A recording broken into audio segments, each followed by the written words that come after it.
Hello friends, welcome back to asset builder YouTube channel. और आज के इस वीडियो में हम बात करने वाले हैं अमर राजा बैटरी के बारे में। इसका शेयर हाल में बहुत ज़्यादा गिर गया है, तो काफ़ी सारे लोग इससे परेशान हैं कि इतना सारा नीचे स्टॉक आया है, तो अब इसमें क्या करें, सेल कर दे या फिर फ्रेश बाइंग करें।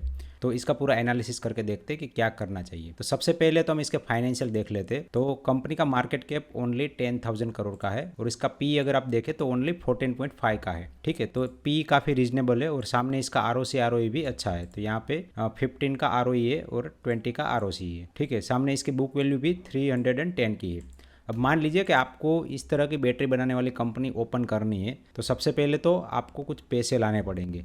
तो यहाँ पे बुक वैल्यू 310 है, उसका मतलब है कि जितनी कंपनी की वैल्यूएशन है उससे आधी तो इसके पास एसेट है। अगर आप मान लीजिए कि आपके पास 5,000 करोड़ है, तो क्या आप अमर राजा बैटरी जितना बड़ा बिजनेस बना सकते हैं कि नहीं बना सकते। तो यहाँ पे सोच सकते हैं कि अगर भले ही आपके पास बुक वैल्यू जितने रुपए हो, तो भी इतना बड़ा बिजनेस सेटअप करना एक बहुत ही बड़ी बात है। यहाँ पे टाइम लगता है, कस्टमर ढूंढने पड़ते हैं, एडवर्टाइजिंग करनी पड़ती है और फिर भी ब्रांड बिल्डअप करने में टाइम लगता है। तो यहाँ पे 310 की बुक वैल्यू पे और ओनली 14.5 के पी पे ये कंपनी बहुत ही अच्छी है। वैसे मेरा कोई भी रिकमेंडेशन नहीं है, मैं सिर्फ और सिर्फ यहाँ पे जो वैल्यूएशन है उसके बेस पे बता रहा हूँ। तो यहाँ पे कंपनी का एक बार हम हिस्टोरिकल पी भी देख लेते।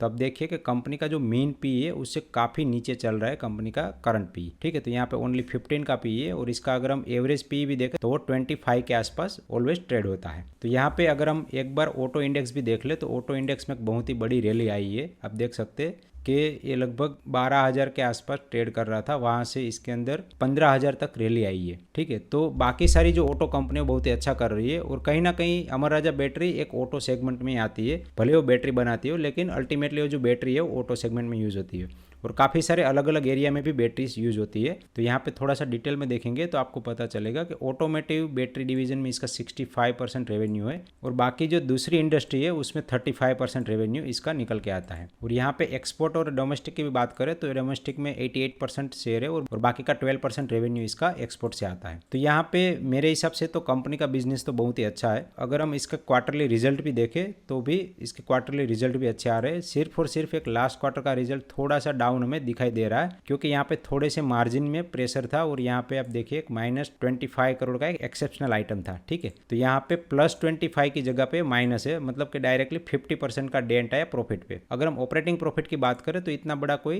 इसमें चेंजेस नहीं है। और इसका अगर हम क्वार्टर बाय क्वार्टर कंपेरिजन करें तो यहाँ पे लास्ट जून क्वार्टर के कंपेरिजन में ये जो रेवेन्यू है या फिर प्रॉफिट है वो बहुत ही अच्छी तरह से ग्रो हुआ है। तो अच्छी कंपनी है, ग्रोइंग कंपनी है और साथ में बहुत ही ज़्यादा लो वैल्यूएशन पे अवेलेबल है। और यहाँ पे एक बार हम अमर राजा बैटरी का चार्ट ओपन कर लेते हैं तो आप देख सकते हैं कि बहुत ही अच्छा एक चार्ट पैटर्न इसमें डेवलप हुआ था। काफ़ी ऊपर के लेवल से एक कंपनी की शेयर प्राइस नीचे आई थी और यहाँ पे एक अच्छा खासा डेवलपमेंट देखने को मिल रहा था और ऐसा लग रहा था कि यहाँ से ब्रेकआउट हुआ है और डायरेक्टली ये यहाँ पे अपना टारगेट अचीव कर देगा या फिर जो रिसेंट हाई है 1000 का वहाँ तक पहुँच जाएगा। लेकिन यहाँ पे कुछ ऐसी एक्टिविटीज़ हुई जिसकी वजह से शेयर प्राइस बहुत ही ज़्यादा डाउन आ गया है। तो यहाँ पे एक बहुत ही बड़ी अपॉर्चुनिटी है एक्यूमुलेशन करने की। तो यहाँ पे जो शेयर प्राइस डाउन आया उसके पीछे का रीज़न है कि यहाँ पे बल्क डील हुई थी। तो डील एक बार हम देख लेते हैं। शेयर होल्डिंग पैटर्न में यहाँ पे ट्रेड पे चले जाएंगे, यहाँ पे ब्लॉक डील या फिर बल्क डील करेंगे। तो यहाँ पे आप देख सकते हैं कि 18 जुलाई को यहाँ पे काफ़ी सारी कंपनी ने बाय किया है और कुछ कंपनी है जैसे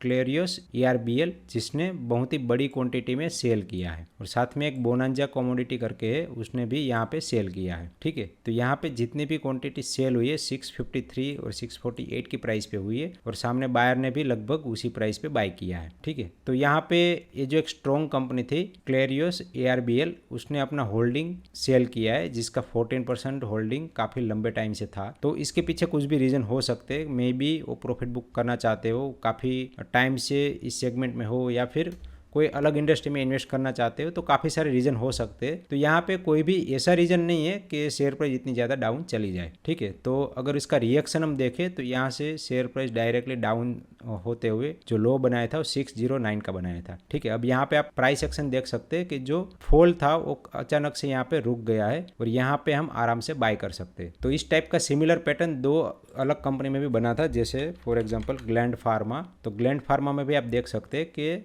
यहाँ पर भी एक बहुत ही बड़ी गिरावट आई थी। उसके बाद जब ये संभल गया तो यहाँ पे ग्रीन कैंडल बनी और यहाँ पे थोड़ा सा एक्यूमुलेशन हुआ। उसके बाद आप देख सकते हैं बहुत ही बड़ी रैली आई। सिमिलरली आप इन्फोसिस में भी देख सकते हैं, इन्फोसिस में भी एक बहुत ही बड़ी गिरावट आई उस गिरावट के बाद यहाँ पे इनसाइड कैंडल बनी और इनसाइड कैंडल के बाद यहाँ पे एक बहुत ही बड़ी रैली आई। ठीक है, सिमिलरली एंजल वन के अंदर भी एक ग्रीन कैंडल बनी थी, यहाँ पर भी एक बहुत ही बड़ा फॉल आया था, यहाँ पे इनसाइड कैंडल बनी, यहाँ पे जो लो था उसको काटा नहीं और यहाँ से शेयर प्राइस ऊपर मूव करना चालू किया। तो यहाँ से भी एक्सपेक्टेड है कि एक अच्छी रैली आएगी। तो इस तरह का फॉल का जब हम बेनिफिट लेते हैं तो यहाँ से आराम से हमें 20% का रिटर्न मिल जाता है। तो सिमिलर चार्ट पैटर्न यहाँ पर भी बनता हुआ नजर आ रहा है अमर राजा बैटरी में। यहाँ पे आप देख सकते हैं कि एक इनसाइड बार बना है, यहाँ पे जो लो है उसको कट नहीं किया है और यहाँ से अगर हम परचेस करते हैं और सेम गैप जहाँ से बना था वहाँ तक भी रखते तो भी आपको 8% रिटर्न मिल सकता है और इसका जो रिसेंट आई था वहाँ तक भी रखते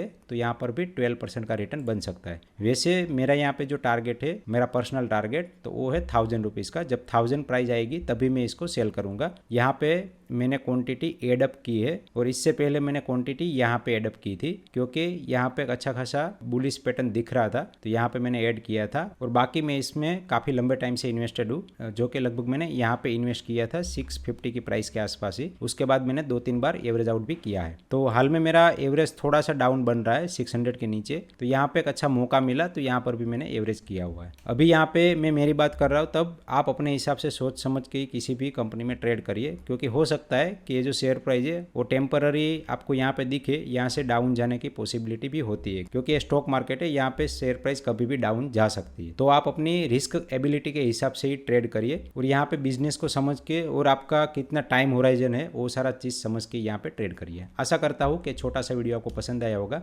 अगर पसंद आया तो प्लीज़ वीडियो को लाइक करिए एंड चैनल को सब्सक्राइब करिए। लास्ट में इस वीडियो को एंड तक देखने के लिए आप सभी का दिल से धन्यवाद।